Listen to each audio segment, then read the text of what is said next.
Morning. I'm going to do something a little different from my normal build, and what I'm doing today is I'm going to show you how to make some roasted pumpkin puree. And start with the hardware first. Of course, have my oven. I'm preheating that to 350 degrees. Baking sheet, freshly washed. And next thing I've got is just a regular old tablespoon. You can use a serrated spoon if you want to, but this works fine for me. You're going to need a basting brush of some sort because you're going to be brushing on some cooking oil. I like to use olive oil, but again, whatever works for you. Then you're going to need a good sharp knife and a food processor or blender, either one. And then a colander or a strainer, something like that. You can use a bowl, but you want to be able to rinse these off and have everything dry. Rinse the seeds off, have them dry. And then, of course, the pumpkins that I'm using are, well, they're just sugar pumpkins. Pie pumpkins, they're called also. And, there's the produce code. I don't know if it's universal or not, but these are about the size of cantaloupes. And sometimes they're tricky to find. You usually find them starting around mid to late September. And then, of course, after Halloween, the little painted pumpkins are normally the ones that they use. And you can usually find those cheap. So anyway, I got a few of these, and I'm going to show you real quick what you want to do to break these down. Now, first thing, of course, is you want to cut these into quarters. I've only got these in halves right now, but I'm going to do some work off camera. But the seeds are going to kind of come out really easy. Just grab your fingers and reach in there, grab the seeds, and they just come right out. Dump them in your colander, or your strainer, or whatever. And we're going to come back and deal with those at another time. So now, real quick, I forgot to mention the pumpkins. You can use any kind of pumpkins you like. You can use the big jack-o'-lantern pumpkins. You can use the white, the white pumpkins, the green pumpkins, whatever works for you. All the pumpkins are good to go. But basically, you're going to use the same. You can use the same basic technique that I'm using right here. So, with that, I'm going to take a little break and change the camera angle so I can show you the next step, and be right back. Okay, next step. I got these cut down into quarters now. And all you're going to do is you're just going to reach in, you're going to grab these seeds, you're going to pull them out, and the easiest way to do it is by hand. Throw them in your colander, and just keep going there. So all I'm doing is getting in there, and this is going to be messy. It's gross. If you don't like pumpkin guts, well, there's really not any other way to do this. But if you don't like pumpkin guts, you're probably not doing this anyway. So after you've got the seeds out, what you want to do is you want to grab this spoon, and you want to reach in there. And oops, there you go. You just want to scrape this loose stuff off the inside meat of the pumpkin, just like that. And I hope this is coming out well, because I don't want to have to do another take, but we'll see. So anyway, get that out of there, and that's just pumpkin goo right there, pumpkin guts. You can just throw that away.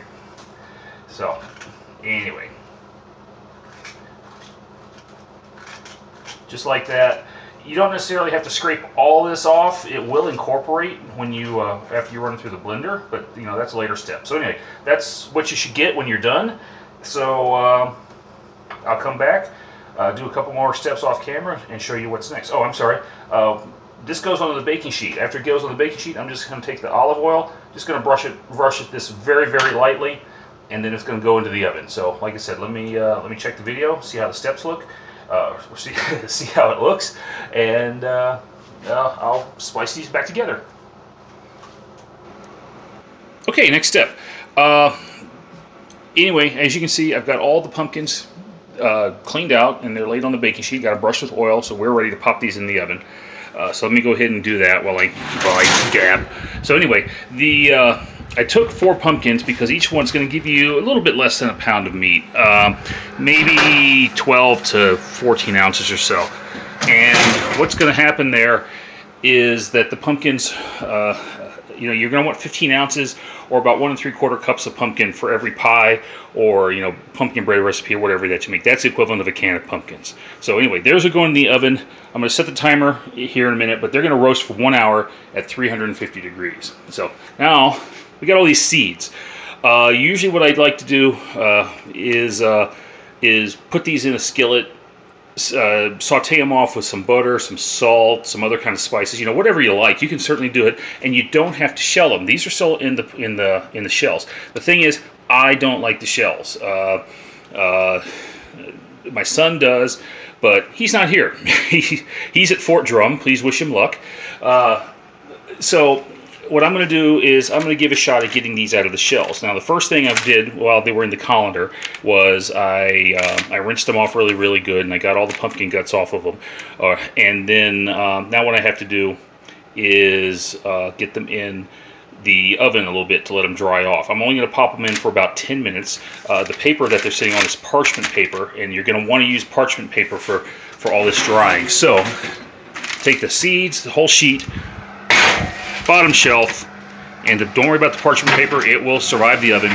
And I'm just going to set the timer for, let's say 10 minutes. And then I'll be able to get on to the next step with that. So with that, talk to you in a little bit. Okay, got them out of the oven. Normally I roast them for an hour. They were a little thicker than usual, so I left them in for about another 10-15 minutes, I think. I'll turn the oven off just so let them coast down. But anyway, let's take a close look here. And yeah, that's what you want to see. You want to get a spoon. It should just go right in. Maybe a little bit of resistance, kind of like potatoes if you're going to mash them. Yeah.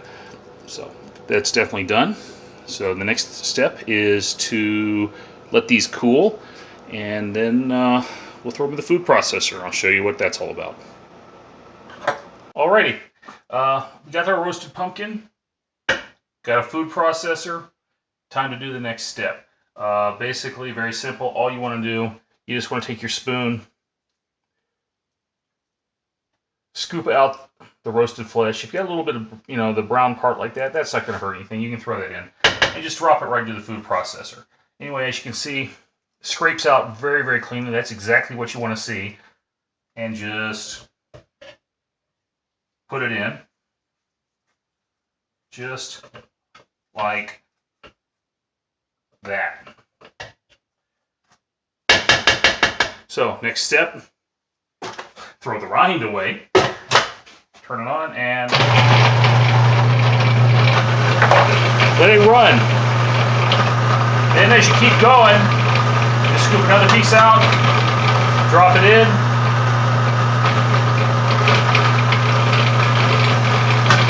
Another piece, drop it in.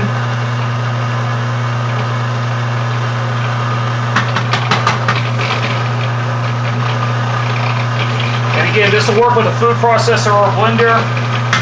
And I'm making a bit of a mess here.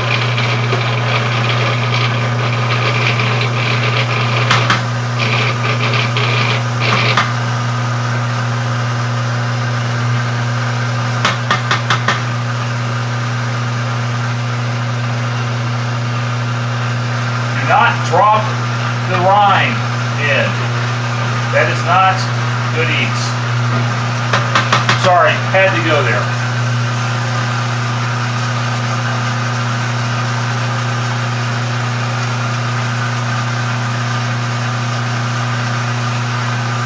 So,